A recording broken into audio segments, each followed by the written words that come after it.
Hi sir. Hi అండి. అంటే చూసుకుంటూ పోతూ ఉంటే చాలా ఇష్యూస్ ఉన్నాయి.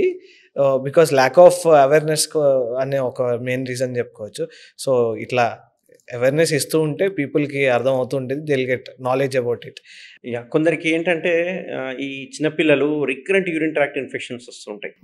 ఈ రికరెంట్ యూరిన్ ట్రాక్ట్ ఇన్ఫెక్షన్ వస్తే ప్రతిసారి వాళ్ళు పీడియాట్రిషియన్ దగ్గరికి వెళ్ళడము, మందులు వేసుకోవడము, తగ్గించుకోవడము, మళ్ళీ వెళ్ళిపోవడం. మళ్ళీ 1 మంత్ 2 మంత్స్ కానీ మళ్ళీ ఇన్ఫెక్షన్స్ వస్తూ ఉంటాయి.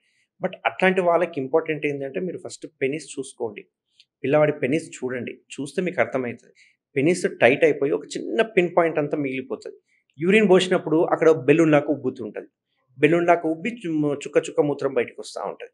ఇట్లా ఈ కండిషన్‌ని మనం ఫైమోసిస్ అంటాం. వీళ్ళకి ఏమవుతుంది, మూత్రం పోయగానే మూత్రం లోపలనే స్టక్ అయిపోతుంది, ఉండిపోతుంది. అందులో ఇన్ఫెక్షన్ ఏదైనా ఉంటే బ్యాక్ వెళ్ళిపోవడము, యూరిన్ ట్రాక్ట్ ఇన్ఫెక్షన్ రావడము. సో, ఇక్కడ యూరిన్ ట్రాక్ట్ ఇన్ఫెక్షన్‌ని ట్రీట్ చేస్తున్నారు, బట్ కాజ్‌ని ట్రీట్ చేయట్లేదు. సో, అక్కడ కాజ్ ఏంది, ఆ చర్మం టైట్ కావడం వల్ల యూరిన్ ట్రాక్ట్ ఇన్ఫెక్షన్స్ వస్తున్నాయి.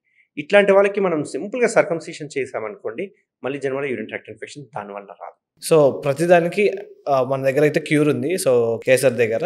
అండ్ సో, దీనికి అఫోర్డబుల్ ప్రైసెస్ కూడా మీరు చెప్పారు. అండ్ సక్సెస్ఫుల్ రేట్ కూడా ఉంది కాబట్టి, సో, ఇలాంటి సిమ్టమ్స్ కానీ ఎలాంటి ఇప్పుడు మన సార్ చెప్పిన డిస్కషన్‌లో మీరు ఎలాంటి సిమ్టమ్స్ అబ్జర్వ్ చేసినా వెంటనే రీచ్ అవ్వండి. సో దట్ ఫర్దర్‌గా ప్రాబ్లమ్స్ రాకుండా ఉంటాయి. And thank you so much sir.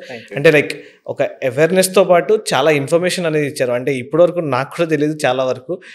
So, అలాంటి ఇన్ఫర్మేషన్ మాకు ఇచ్చారు. అండ్ గోయింగ్ ఆన్ ఇది చాలా మందికి తెలిసి ఇలాంటి సిమ్టమ్స్ ఏమైనా ఉంటే వాళ్ళు వెంటనే రీచ్ అవ్వాలని కోరుకుంటున్నాను. And thanks for the information firstly.